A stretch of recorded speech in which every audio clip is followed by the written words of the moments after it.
mukhang ilalaglag sila ni Defensor. Oh. Inilalayo na ang kanyang sarili dito sa 18 Marites. Bakit daw ho? Sabi dito, hindi ako involved sa paggawa ng affidavit. Sino maniniwala dito kay Defensor, mga kababayan? Dati pa lang gawain na eh. 'Di ba? Pati nga ho yung Orly Gutesa, mga boss chief amo sir bistado na eh. Sabi niya, hindi ako involved sa paggawa ng affidavit. Pero kalaunan niya, naamin din yan. Maalala niyo yung kay Orly Gutesa? Opo, tumulong po ako sa paggawa ng affidavit ni Orly Gutesa. Baka silang dalawa ni Marcoleta yung magkatulong doon sa affidavit ni Gutesa. Di ba? Nilinaw ni dating Congressman Mike Defensor na wala siyang naging papel sa pagbalangkas ng affidavit ng 18 individual na nagpakilalang dating miyembro ng Philippine Marines Corps. Pero siya ata lahat ang nakakaalam. Meron pa po 10 darating na mga Marites, dadagdag doon sa 18. Meron pa siyang nalalaman. 9 na po ang Marites. 9 na po talaga. 9 na po ang bilang nilang lahat ng mga Marites. Di ba?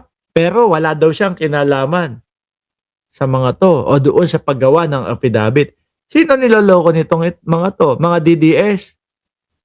Sila nag-uutuan, sila naglolokohan, no? Sabi dito, na nagsiwalat at nagatid umano sila ng mali-maletang pera sa ilang matataas na opisyal ng gobyerno. Sa panayam sa DZRH, Damdamin Bayan, sinabi ni Defensor na hindi siya tumulong sa paghahanda ng mga sinumpaang salaysay noong mga panahon na ginagawa ang mga ito. At meron pa silang idinamay. Yung pare. No? Nilaglag din sila ng pare. Ano sabi?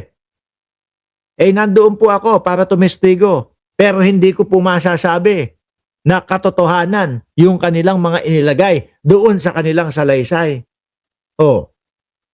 Kasi malamang sa alamang mga bossing, yung pare na yon, napapanood na din sila.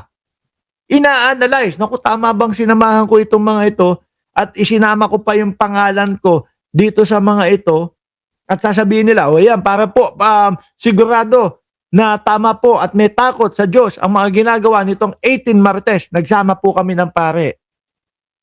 Kaso naman, tingnan mo naman yung mga nakikita nating mga salaysay ho nila. Di ba? Nagsawa na tuloy si Merly Belen. Nakakasawa na yung mga ginagawa ng mga DDS. Toxic na sila sa bayan natin. Totoo naman ho. Yan na lang yan mga yan ang naghihila pababa sa ating bayan. Imbis na po tuloy-tuloy, mga boss chief amo sir, ang presidente sa pagpapaunlad ng ating bayan, ay nako, hindi ho. Sila pa po yung nagiging pabigat, mga boss chief amo sir, no? Sa ating bayan. Utot mo, Defensor, alias Ador, sabi ni Tiu family. Sino maniniwala ditong walang kinalaman nito? Lahat ho yata ng ilabas nila na mga tetestigo, lahat ho yata, mga kababayan, is involved si Defensor ho.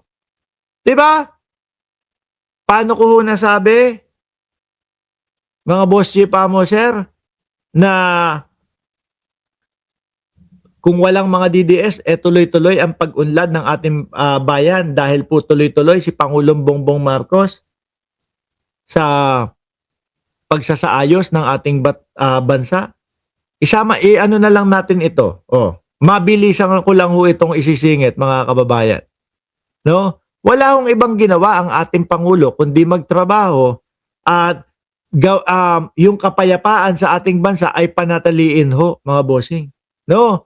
Yung mabilisan na pagresponde sa mga emergency, mabilisan pagpunta doon sa mga pangangailangan agad-agad. Ayan, pinag-iigting at sinisigurado ng ating Pangulong Bongbong Marcos na yung serbisyong sigurado, no, sa bagong Pilipinas, kagaya po ng Hotline 136. Isang pindot mo lang, nandyan na agad. Kaya huwag ko kayong maniniwala sa mga DDS na wala pong ginagawa ang ating Pangulo. No? Nandyan po.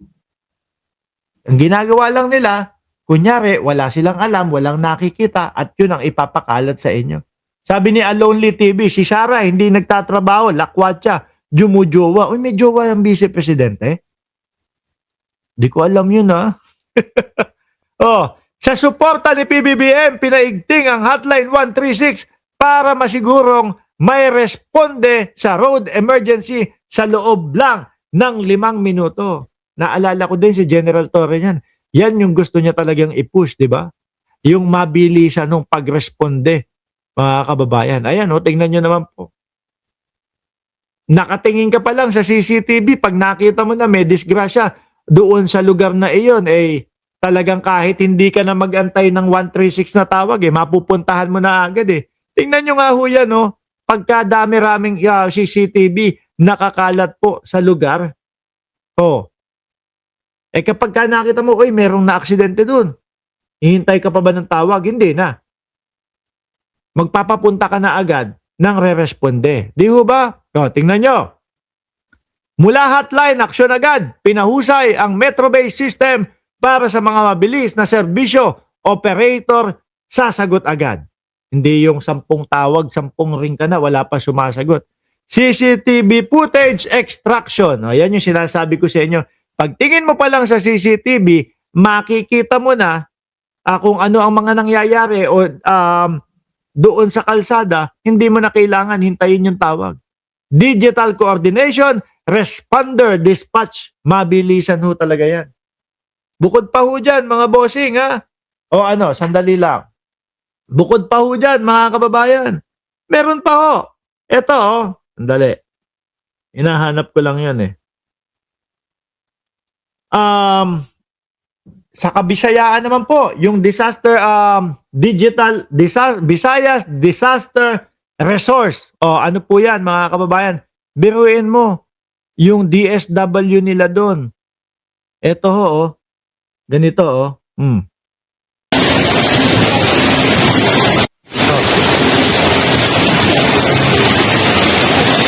Napakaayos, napakaganda, at organisado ho.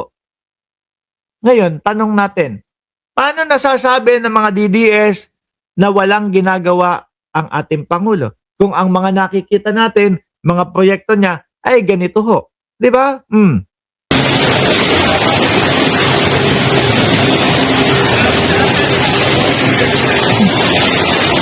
Nakita niyo po yon? Yung bulto-bultong mga kahon, karton doon sa likod,